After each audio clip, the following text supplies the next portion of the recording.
ইহুদি, খ্রিস্টান এবং মুসলমান। ইহুদি জাতির পথ প্রদর্শনের জন্য হজরত মুসা আলাইহিসসালামের উপর তাওরাত, খ্রিস্টানদের জন্য হজরত ঈসা আলাইহিসসালামের উপর ইনজিল এবং মুসলমানদের জন্য শেষ নবী হজরত মুহাম্মদ সাল্লাল্লাহু আলাইহি ওয়াসাল্লামের উপর কুরআন নাজিল করেছেন মহান আল্লাহ রব্বুল আলামিন। এজন্য এই তিন ধর্মের অনুসারীদেরকেই কুরআনের ভাষায় বলা হয় আহলে কিতাব। যদিও বর্তমানে ইহুদি ও খ্রিস্টানরা তাদের মূল ধর্মগ্রন্থ থেকে যোজন যোজন দূরে সরে গেছে। এমনকি তারা নিজেদের সুবিধামতো তাদের ধর্মগ্রন্থে আমূল পরিবর্তনও নিয়ে এসেছে। আহলে কিতাব হবার কারণে এই তিন ধর্মের মধ্যে মূল্যবোধ, আদর্শ ও নীতিমালার দিক থেকে কিছুটা মিল থাকবে, এটাই স্বাভাবিক। বিশেষ করে ইহুদিদের সাথে মুসলিমদের অনেক মিল রয়েছে। ইসলাম ইহুদি জাতির ইতিহাসকে নিজেদের ইতিহাসের অংশ হিসেবে অন্তর্ভুক্ত করেছে। বনি ইসরাইলকে ইসলামে একটি গুরুত্বপূর্ণ ধর্মীয় ধারণা হিসেবে গণ্য করা হয়। ইহুদি ধর্মের সবচেয়ে গুরুত্বপূর্ণ নবী মোজেস বা মুসা আলাইহিসসালামকে ইসলামেও একজন গুরুত্বপূর্ণ নবী ও বার্তাবাহক হিসেবে সম্মান করা হয়েছে। কোরআনুল কারিমে হজরত মুসা আলাইহিসসালামের আলোচনা অন্য যে কোনো ব্যক্তির চেয়ে বেশিবার এসেছে এবং অন্য যে কোনো নবীর তুলনায় তার জীবন সম্পর্কে বিস্তৃত বর্ণনা রয়েছে। কোরআনে বনি ইসরাইল ও ইহুদিদের কথা প্রত্যক্ষ ও পরোক্ষভাবে উল্লেখ রয়েছে প্রায় 50টি স্থানে এবং তাদের সম্পর্কে হাদিস রয়েছে অসংখ্য। কিন্তু এত কিছুর পরেও এই ইহুদি জাতিকে মহান আল্লাহ তাআলা কেন মুসলমানদের চিরশত্রু হিসেবে ঘোষণা দিয়েছেন বলতে পারেন? কেন ইহুদিরা রাসূলুল্লাহ সাল্লাল্লাহু আলাইহি ওয়াসাল্লাম ও মুসলমানদের সাথে বারবার বিশ্বাসঘাতকতা করেছে? ইহুদিবাদী রাষ্ট্র ইসরায়েল কেন মুসলিম দেশগুলোর জন্য গলার কাঁটা হয়ে দাঁড়িয়েছে? কী কারণে বেনিয়ামিন নেতানিয়াহুরা মুসলিম নিধন মিশনে নেমেছে? দর্শক, আজ এই অজানা প্রশ্নগুলোর উত্তর খোঁজার চেষ্টা করব কোরআন, হাদিস এবং ইতিহাসের পাতায় চোখ বুলিয়ে। ভিডিওর শেষ পর্যন্ত আমাদের সঙ্গেই থাকুন। দর্শক, প্রথমেই আপনাদের সামনে তুলে ধরতে চাই ইহুদি জাতির ইতিহাস। ইহুদি জাতি পৃথিবীর প্রাচীনতম জাতি। আল্লাহ তাআলা হজরত নূহ আলাইহিসসালামের মহাপ্লাবনের পর হজরত ইব্রাহিম আলাইহিসসালামকে সর্বপ্রথম সারা বিশ্বে ইসলামের দাওয়াত পৌঁছানোর জন্য নির্বাচন করেছিলেন। এই ইব্রাহিম আলাইহিসসালামের দুই সন্তান থেকেই পৃথিবীর ঐতিহাসিক দুটি জাতির সৃষ্টি হয়। হজরত ইসহাক আলাইহিসসালাম থেকে সৃষ্ট হয় বনি ইসরাইল তথা ইহুদি জাতি। অন্যদিকে হজরত ইসমাইল আলাইহিসসালাম থেকে সৃষ্ট হয় হজরত মুহাম্মদ সাল্লাল্লাহু আলাইহি ওয়াসাল্লাম এবং মুসলিম জাতি।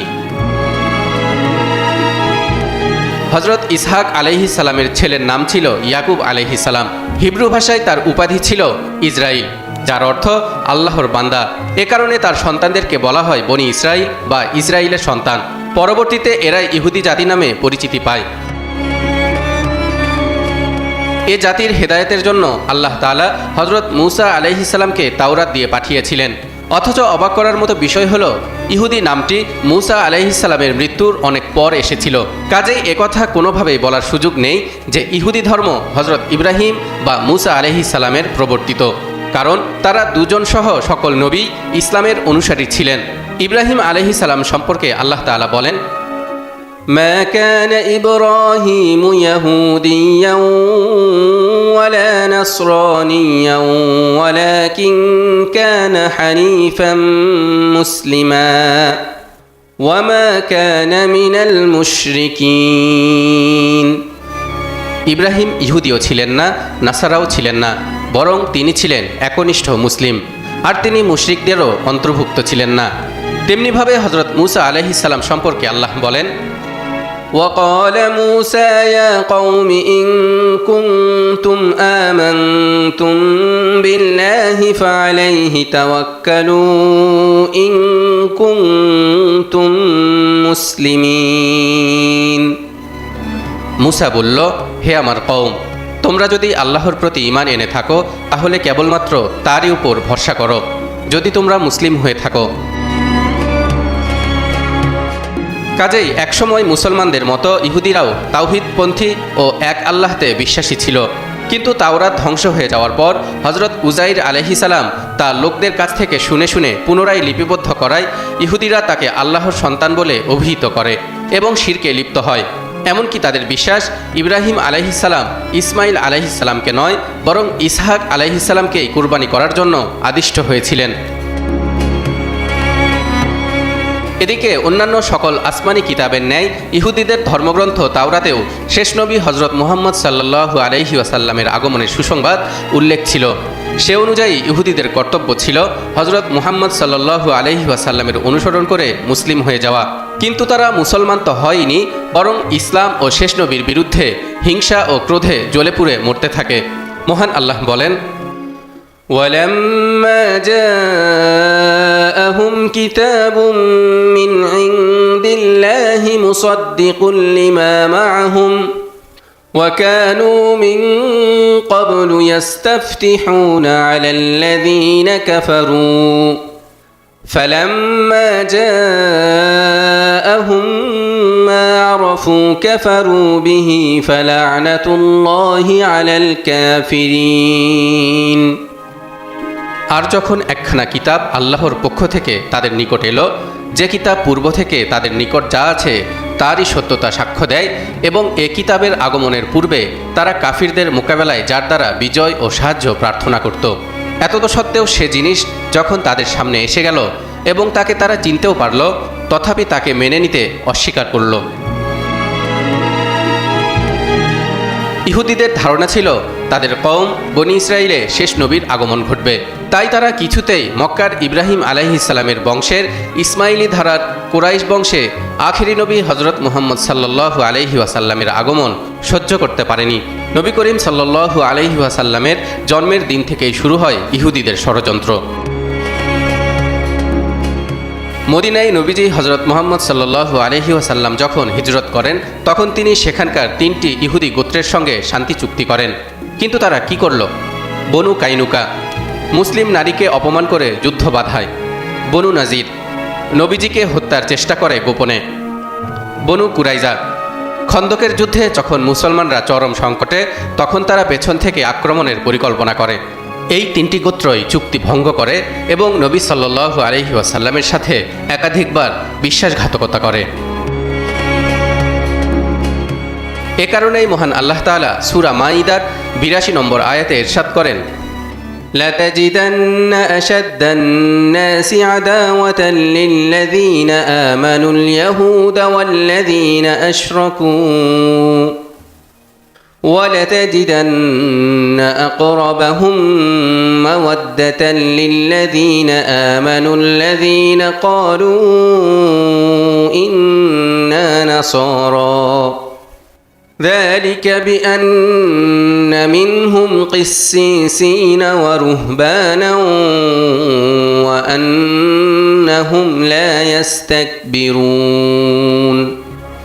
অবশ্যই তুমি মানুষের মধ্যে ইয়াহুদি ও মুশরিকদেরকে মুসলিমদের সাথে অধিক শত্রুতা পোষণকারী হিসেবে দেখতে পাবে, আর তুমি মুসলমানদের সঙ্গে সম্প্রীতির ক্ষেত্রে সর্বাধিক নিকটবর্তী পাবে তাদের, যারা বলে আমরা খ্রিস্টান। এর কারণ হলো তাদের মধ্যে বহু জ্ঞানী ও সংসার বিরাগী দরবেশ রয়েছে, আর তারা অহংকার করে না। এই আয়াতে ইহুদি ও মুশরিকদের শত্রুতার বিষয়টি বোঝানোর জন্য আরবি আদাওয়াত শব্দটি ব্যবহৃত হয়েছে, যার অর্থ গভীর বিদ্বেষ। অর্থাৎ এটি কোনো সাময়িক বিরোধ নয়, বরং গভীর ও দীর্ঘস্থায়ী বৈরিতা। এছাড়াও এই আয়াতের ব্যাখ্যায় তাফসিরের কিতাবে লেখা হয়েছে, ইহুদিদের মধ্যে একগুঁয়েমি, হঠকারিতা, সত্য থেকে মুখ ফিরিয়ে নেয়া, দাম্ভিকতা ও গর্ব এবং জ্ঞানী ও ইমানদারদের অবজ্ঞা করার প্রবণতা সেই শুরু থেকেই ব্যাপকভাবে প্রচলিত। আর এজন্যই নবীগণকে হত্যা ও তাদেরকে মিথ্যা জ্ঞান করা তাদের অভ্যাসে পরিণত হয়। এমনকি কয়েকবার তারা মহানবী হজরত মুহাম্মদ সাল্লাল্লাহু আলাইহি ওয়াসাল্লামকে হত্যা করারও চক্রান্ত করে, তাকে জাদু করে এবং বিভিন্নভাবে ক্ষতি সাধন করার মতো জঘন্য অপচেষ্টা মৃত্যু পর্যন্ত জারি রাখে। অনুরূপ কুকীর্তি মুশরিকদেরও। অন্যদিকে খ্রিস্টানদের মধ্যে এমন এক শ্রেণী রয়েছে যারা ইহুদিদের মতো হঠকারী ও দাম্ভিক নয়। তাদের মধ্যে কিছুটা হলেও নম্রতা, উদারতা ও ক্ষমাশীলতার মতো গুণগুলো বিদ্যমান। সে কারণেই তুলনামূলকভাবে খ্রিস্টানদেরকে মুসলমানদের সঙ্গে সম্প্রীতির ক্ষেত্রে সর্বাধিক নিকটবর্তী বলে অভিহিত করা হয়েছে। কোরআনের বর্ণনা অনুযায়ী খ্রিস্টানদের সাথে মুসলমানদের সম্প্রীতির কথা থাকলেও এখানেও হস্তক্ষেপ করে ইহুদিরা। মুসলমান ও খ্রিস্টানদের মধ্যে ঢুকে কুমন্ত্রণা দিয়ে তাদের বিভিন্ন সমস্যায় নিক্ষেপ করে ঘোলা পানিতে মাছ শিকারের চেষ্টা চালায় এই অভিশপ্ত জাতি। এ ব্যাপারে আল্লাহ তাআলা পবিত্র কোরআনে বলেন, وألقينا بينهم العداوة والبغضاء إلى يوم القيامة كلما أوقدوا نارا للحرب أطفأها الله ويسعون في الأرض فسادا والله لا يحب المفسدين আমি তাদের পরস্পরের মধ্যে কিয়ামত পর্যন্ত শত্রুতা ও বিদ্বেষ সঞ্চারিত করে দিয়েছি। যখনই তারা যুদ্ধের আগুন জ্বালায় আল্লাহ তা নিভিয়ে দেন এবং তারা জমিনে ফিতনা ফাসাদ ও গোলযোগ সৃষ্টির চেষ্টা চালায়। আল্লাহ বিশৃঙ্খলা সৃষ্টিকারীদের ভালোবাসেন না। যেই ইহুদিরা খ্রিস্টানদের নবী হজরত ঈসা আলাইহিস সালামকে হত্যার ষড়যন্ত্র করেছিল, এখন সেই ইহুদিদের সাথেই কাঁধে কাঁধ মিলিয়ে মুসলিম নিধনের ষড়যন্ত্রে নেমেছে খ্রিস্টানগণ। এ কারণে মুসলমানদেরকে উভয় সম্প্রদায়ের সাথে বন্ধুত্ব স্থাপন করতে নিষেধ করা হয়েছে। এরশাদ হচ্ছে, ইয়া আইয়ুহাল্লাযীনা আমানু লা তাত্তাখিযুল ইয়াহুদা ওয়ান নাসারা আউলিয়া বা'দুহুম আউলিয়াউ বা'দ ومن يتولهم منكم فإنه منهم إن الله لا يهدي القوم الظالمين হে মুমিনগণ, তোমরা ইহুদি ও খ্রিস্টানদেরকে বন্ধু হিসেবে গ্রহণ করো না। তারা একে অপরের বন্ধু। তোমাদের মধ্যে যে তাদের সাথে বন্ধুত্ব করবে সে তাদেরই অন্তর্ভুক্ত। আল্লাহ জালিমদেরকে পথ প্রদর্শন করেন না। মূলত ইহুদি জাতির চরিত্রই হল ষড়যন্ত্র, অকৃতজ্ঞতা, দাম্ভিকতা ও বিশ্বাসঘাতকতা। তাদের বংশে অধিকাংশ নবীর আগমন, নবীর আওলাদ হওয়া, অজস্র ধন সম্পদের মালিক হওয়া, রাষ্ট্রীয় ক্ষমতা লাভ করা, আসমানি কিতাব তাওরাত প্রাপ্তি, আসমানি খাবার মান্না সালোয়া প্রাপ্তি, আল্লাহর পক্ষ থেকে এত এত নিয়ামত পাবার পরেও তারা সকল ব্যাপারেই অকৃতজ্ঞতার পরিচয় দিয়েছে। এ কারণেই তাদেরকে বলা হয়েছে অভিশপ্ত জাতি।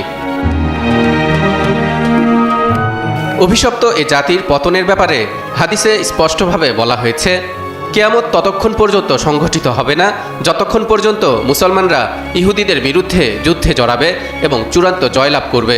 সেদিন গাছও বলবে, হে মুসলমান, আমার পেছনে একজন ইহুদি লুকিয়ে আছে, আসো এবং তাকে হত্যা করো।